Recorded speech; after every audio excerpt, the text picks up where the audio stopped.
কি গাবো আমি, কি শোনাবো আজি আনন্দ ধামে।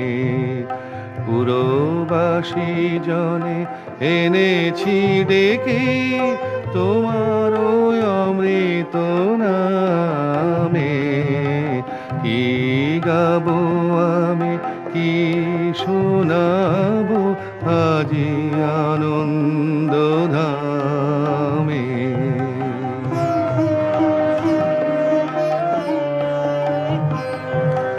কেমনে বর্ণিব তোমার রচনা, কেমনে রটিব তোমার করুণা।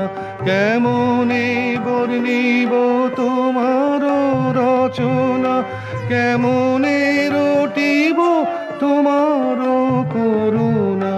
কেমনে গলাব হৃদয় প্রাণ তোমার মধুর প্রেমে।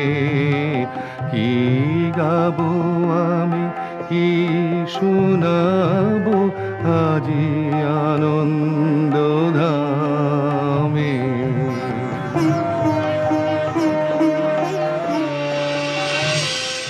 বাহ,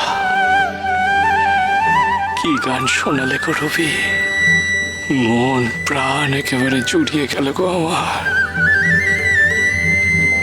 আমি তোমায় আবারও বলছি গো, দেশে বিদেশে তোমার নাম ছড়িয়ে পড়বে দেখো।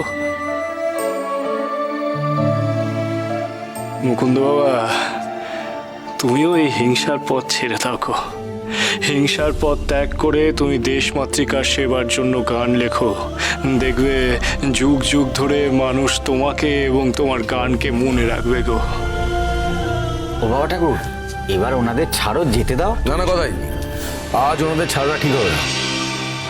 শেষে রামপুর হাটে গিয়ে কোনো বিপদে না পড়ে ওনারা। এ তো ভারী বিপদ, আমাদের যে আজ না ফিরলেই নয়। ঠিক তাই। শোনো শোনো, তোমরা যখন যাবে বলে মনস্থির করেছো, তখন তোমরা বরং রওনা হয়ে পড়ো। তোমরা ঠিক পৌঁছে যাবে গো। হ্যাঁ, তাহলে বামদেব, এবার আমাদের বিদায় দিন। আপনারা যাবেন যখন মনস্থির করেছেন, তখন কিছু লোক পাঠাই আপনাদের সাথে, যাতে পথে কোনো অসুবিধা না হয়। ঠিক বলেছো ছোট বৌমা। আপনারা দয়া করে ব্যস্ত হবেন না, আমরা যেমন করে এসেছি তেমন করেই চলে যেতে পারবো। আপনারা অযথা চিন্তা করবেন না। ঠিক ঠিক ঠিক, একদম ঠিক। হ্যাঁ, আমি তোমাদেরকে বলছি গো, তোমরা রওনা হয়ে পড়ো, তোমরা ঠিক পৌঁছে যাবে। হ্যাঁ, তোমাদের কোনো সমস্যা হবে না। মুকুন্দ, এবার তাহলে আমাদের বিদায় দিন বামদেব। এসো বাবা, এসো।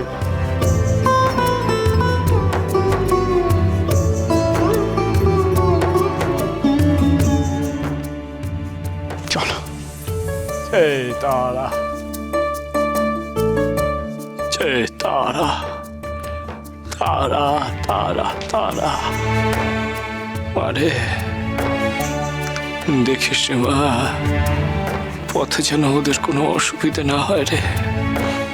জয় তারা। আজ বেরোতে বড্ড দেরি হয়ে গেল ভায়া। তার বলতে বেরিয়ে তো পড়লাম ঠিকই রবি, কিন্তু যথাসময়ে রামপুরহাট স্টেশনে পৌঁছতে পারলে হয়। তাই তো ভাবছি। রাতের গাড়ি না পেলে সত্যিই বড় বিড়ম্বনা হবে। আমাদের সারা রাত হয়তো স্টেশনে বসেই কাটাতে হবে। জানি না ভায়া, কপালে কি দুর্ভোগ লেখা আছে, তবে মা তারার উপর ভরসা আছে।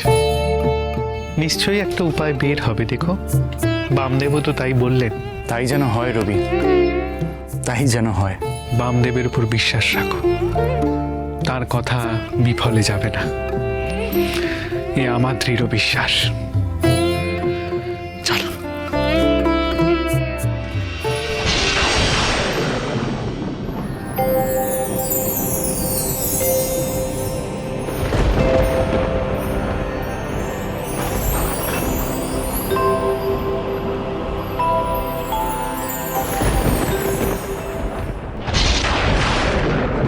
ও নগেন দাদা, এই দেখো কি কি বিদ্যুৎ চমকাচ্ছে গো, ঝড় উঠলো বলে।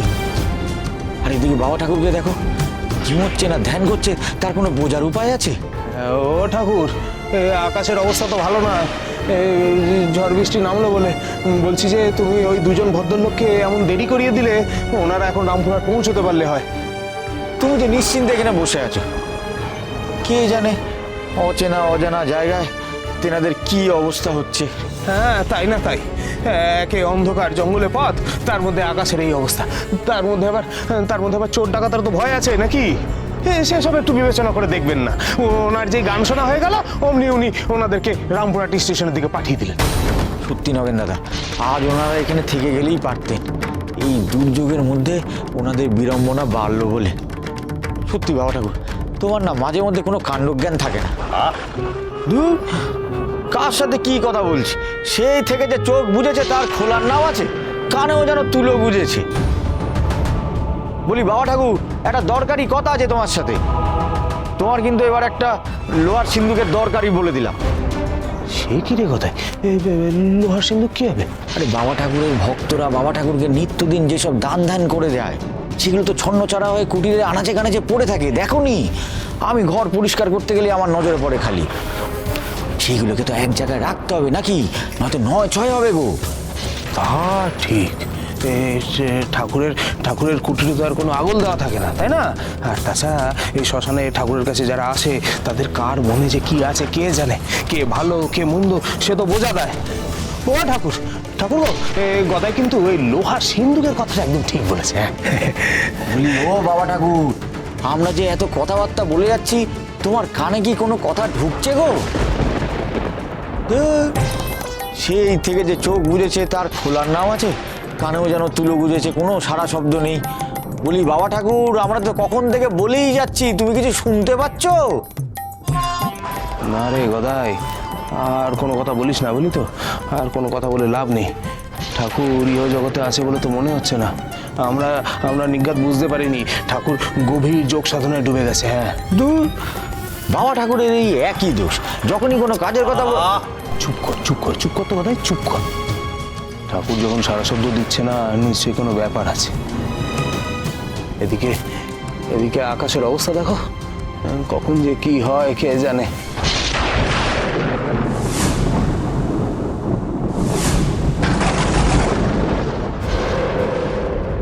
দেখেছো রবি, একে রাত হয়ে এলো, তারপর দুর্যোগ আসছে। ঠিক বলেছো ভায়া, অচেনা জায়গায় ভয় হচ্ছে যদি জঙ্গলের মধ্যে রামপুরহাট স্টেশনে যেতে গিয়ে পথ ভুল করে অন্য কোথাও না চলে যাই। আমারও তো সেই দুশ্চিন্তাই হচ্ছে, সাথে পিস্তলটাও নেই। বামদেব বাবার আদেশে সেটা বিসর্জন দিয়ে এলাম। এখন রাস্তায় যদি ডাকাতের কবলে পড়ি, কে বাঁচাবে বলো তো আমাদের?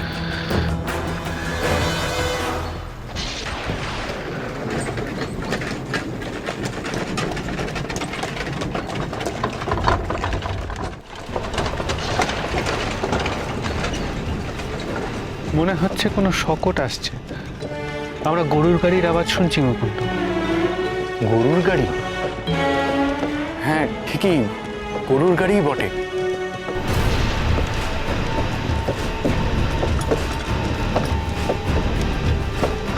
রবি, আমরা বরঞ্চ একবার গাড়োয়ানকে বলে দেখি, বুঝলে? সে যদি আমাদের স্টেশন অবধি ছেড়ে দেয়, তাহলে আমরা তাড়াতাড়ি পৌঁছতে পারবো। ঠিক বলেছ। একবার হাঁক পেটে দেখি। ও গাড়োয়ান ভাই, গাড়োয়ান ভাই, এই যে এদিকে একবার এদিক পানে এসো না ভাই।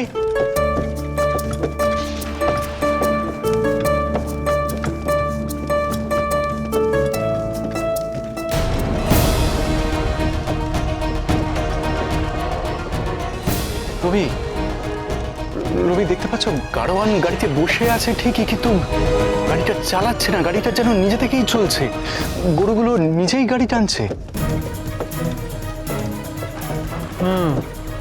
তাই তো।